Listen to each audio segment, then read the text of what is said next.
అల్లు అర్జున్ ని పై అంతస్తులో నుంచే కిందకు తీసుకొచ్చారు పోలీసులు. ఆయన వెంట ఉన్న పరివారం అంతా చూడొచ్చు.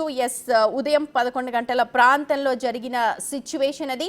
అల్లు అర్జున్ ని పై అంతస్తు నుంచి కిందకు తీసుకొచ్చారు. ఆ నేపథ్యంలో కాస్త హై డ్రామా నడిచింది. ఇలా బెడ్రూమ్ లోకి వచ్చేస్తారా, కనీసం బట్టలు కూడా మార్చుకొనివరా, ఇలా రావడం చాలా తప్పు, నేను పోలీసులకు సహకరిస్తాను అని అల్లు అర్జున్ చెప్పారు. ఈ నేపథ్యంలోనే పోలీసులు కాస్త అక్కడ ఆగి తను టీ తాగిన తర్వాత కాస్త తీసుకువెళ్లే ప్రయత్నం కూడా చేశారు. ఆ సీన్ 2లో మనం అబ్జర్వ్ చేయొచ్చు.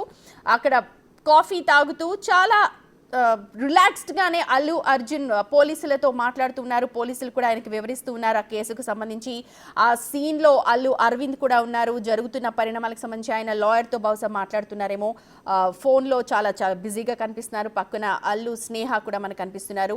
నేను మీకు సహకరిస్తాను, ఎస్ ఐల్ కమ్ అన్నట్టుగానే మనకు అల్లు అర్జున్ అక్కడ మాట్లాడుతున్నట్టుగా మనం ఇక్కడ అర్థం చేసుకోవాలి. ఎందుకంటే ఉదయం ఒక్కసారిగా పోలీసులు అక్కడికి వెళ్ళారు. పోలీసుల్ని అలా రావడాన్ని ఆక్షేపించినా సరే తర్వాత అల్లు అర్జున్ వాళ్ళ వెంట వెళ్ళిన సిచ్యువేషన్స్ ని మనం చూడొచ్చు. సీన్ 3లో చూడొచ్చు. చాలా భావోద్వేగంతో తన భార్యకు ఒక ముద్దిచ్చి అక్కడ పోలీసులతో పాటు వెళ్ళిపోయాడు అల్లు అర్జున్. ఇక సీన్ 4లో చిక్కడపల్లి పోలీస్ స్టేషన్ కు అల్లు అర్జున్ ని తరలించారు. అప్పుడు ప్రతి ఒక్కరికి అక్కడ అభివాదం చేసుకుంటూ వెళ్ళారు. అల్లు అర్జున్ కూడా పోలీసు వాహనంలో కాకుండా తన సొంత వాహనంలో వెళ్ళినట్టుగా మనకు అక్కడ క్లియర్ గా పిక్చర్ తెలుస్తోంది.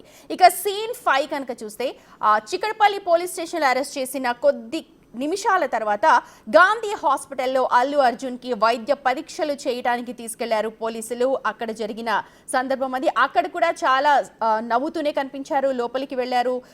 ప్రైమరీ టెస్ట్లు అంటే ప్రాథమిక చికిత్సలన్నీ